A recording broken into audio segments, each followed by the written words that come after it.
President Trump says he will increase tariffs on two key trading partners in a few weeks. Japan and South Korea got the first ones, which say imports from those nations will face a 25% tariff hike.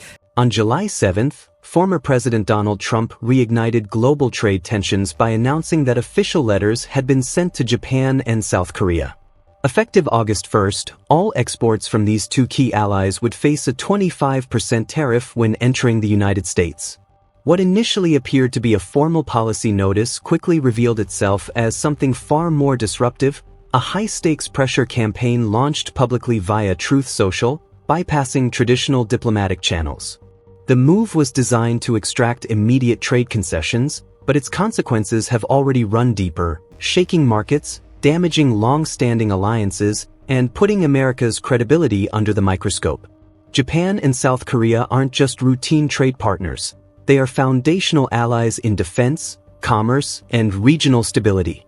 Yet these tariff threats treated them as if they were adversaries, sending a chilling message across Asia and beyond. This 25% tariff matches Trump's reciprocal trade policy announced back in April, where any country not providing equal access to U.S. exports would face matching levies. South Korea had already been facing a 25% rate under this model. Japan was previously at 24%, but now both countries will bear the full increase starting August unless they substantially open their domestic markets to American goods. The reaction from financial markets was swift and negative.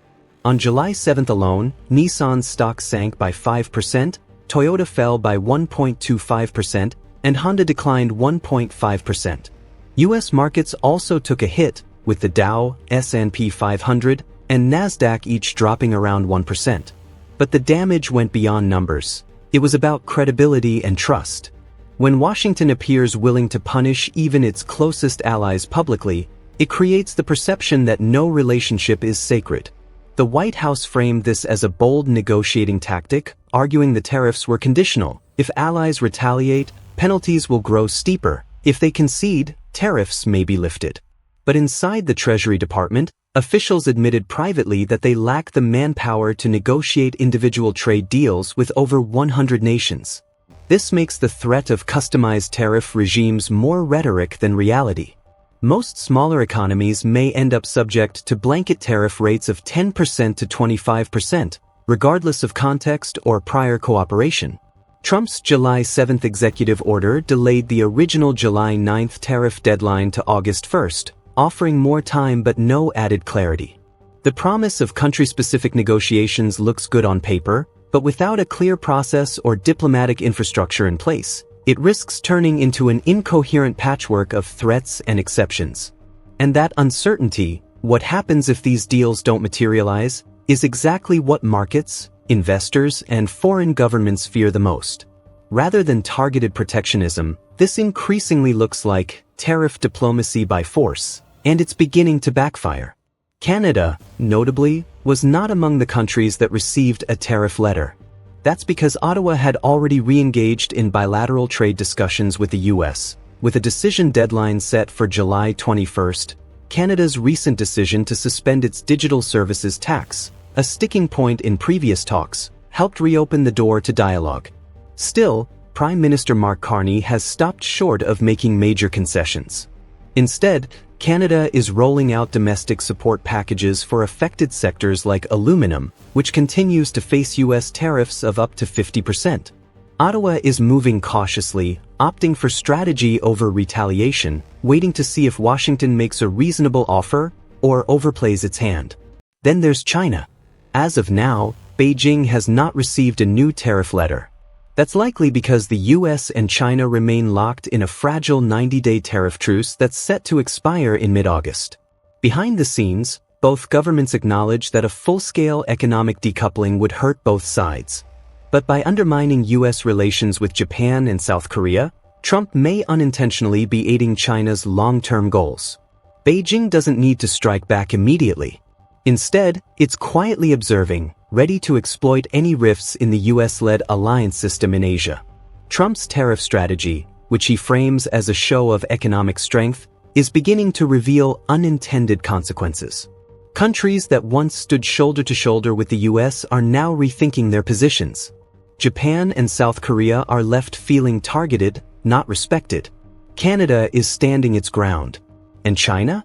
It's waiting patiently, betting that Washington's aggressive posture may drive others into its orbit.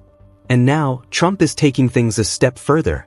As part of his broader push against China's growing influence, Trump has added a new clause. Starting August 1st, any country that aligns itself with the BRICS alliance, led by Brazil, Russia, India, China, and South Africa, may also face a 10% tariff on exports to the U.S. This includes participation in joint infrastructure projects, non-dollar trade settlements, or BRICS-backed development initiatives. This sweeping policy is already rattling strategic partners like India and Indonesia, nations that are part of BRICS Plus but also maintain strong ties with the U.S. Instead of isolating China, this guilt by association approach risks pushing moderate economies further away. Washington is forcing them to choose, and many are now questioning if U.S. leadership still offers stability or just volatility. Despite Trump's earlier claim in June that a finalized trade agreement with China was signed and sealed, no concrete terms have been published. With the clock ticking on the temporary truce, the focus appears to be drifting from finalizing that deal to opening new fronts in a global tariff war. And while Trump sees tariffs as leverage, others see them as uncertainty. What's emerging is a fragmented trade landscape shaped more by short-term tactics than long-term vision. Trump's letters may be framed as bold diplomacy, but they risk making the U.S. look isolated, unpredictable, and untrustworthy. In a world where supply chains are shifting fast and nations are seeking alternatives to traditional Western trade models, aggressive tariff threats may push even allies into China's waiting arms. In short, the U.S. still holds considerable economic power. But using it through pressure alone, without coordination or consensus, doesn't just strain partnerships, it may break them. With the August 1st deadline looming, the next few weeks could redefine America's position on the global economic chessboard. While the world braced for China's reaction to Trump's sweeping tariff threats, Beijing responded with deliberate restraint. Instead of counter-tariffs or fiery rhetoric, China's foreign ministry issued a calm statement. It reminded the world that BRICS is not a political alliance aimed at confrontation, but a platform for inclusive, cooperative development. China warned that weaponizing trade would ultimately hurt all sides, especially in a fragile global economy still reeling from pandemic shocks and inflationary pressure. But behind the scenes, China was far from passive. In recent weeks, Foreign Minister Wang Yi has been quietly cementing Beijing's influence through diplomacy and investment. High-level meetings in France and Germany centered on expanding cooperation in clean energy, infrastructure, and trade beyond dollar-denominated systems. Major projects like the Dubai nuclear plant, solar investments in Greece, and joint ventures in Germany show China's real response to Trump's pressure: more allies, more assets, and a longer game. Inside the BRICS framework, China has been expanding local currency transactions, especially with India, Brazil, and Russia. But Beijing isn't demanding anyone ditch the dollar overnight. Instead, it's encouraging alternatives gradually. India, for instance, has increased rupee settlements for oil and agricultural imports, while reaffirming that the dollar remains critical for global trade. It's a careful recalibration, not a rupture. And this approach, low on confrontation, high on collaboration, is earning China goodwill across the global south.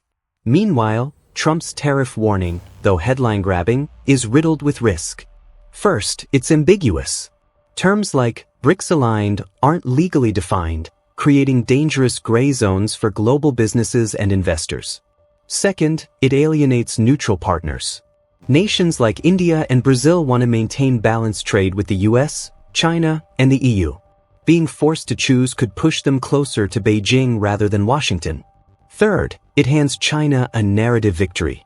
By staying measured and avoiding direct retaliation, Beijing now appears more stable, mature, and globally responsible, especially in the eyes of Europe, Africa, and Latin America. China 90-day trade truce approaches its mid-August expiration, a larger confrontation looms.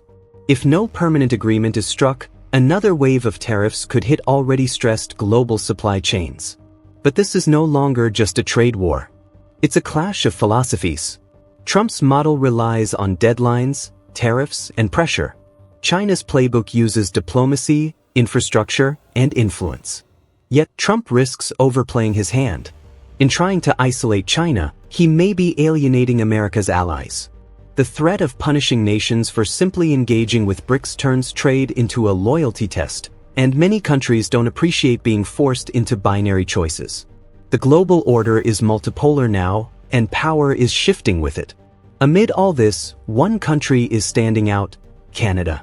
As the clock ticks toward Trump's global tariff rollout on August 1st, many nations are scrambling to cut last-minute deals.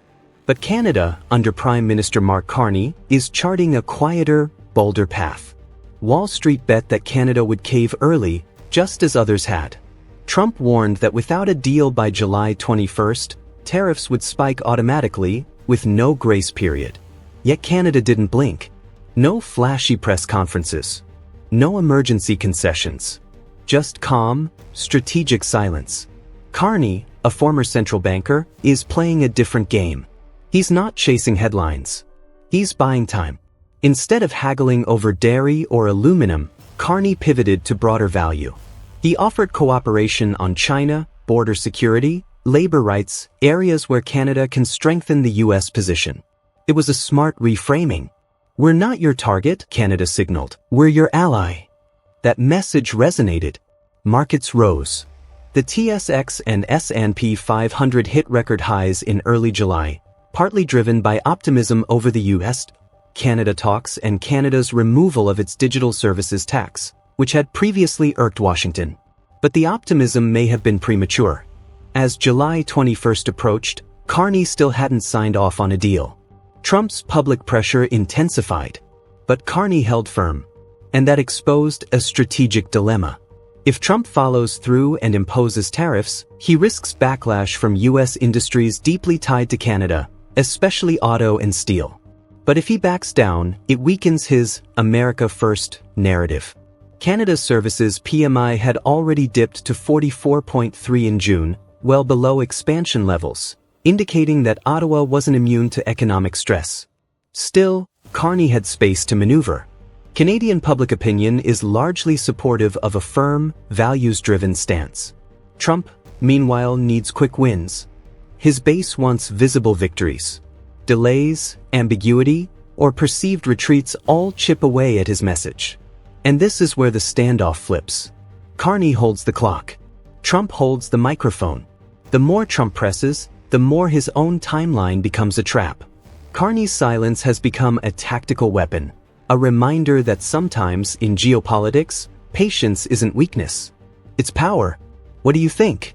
Has Canada made the right call by resisting pressure? Is China's quieter strategy actually more effective than Trump's loud warnings?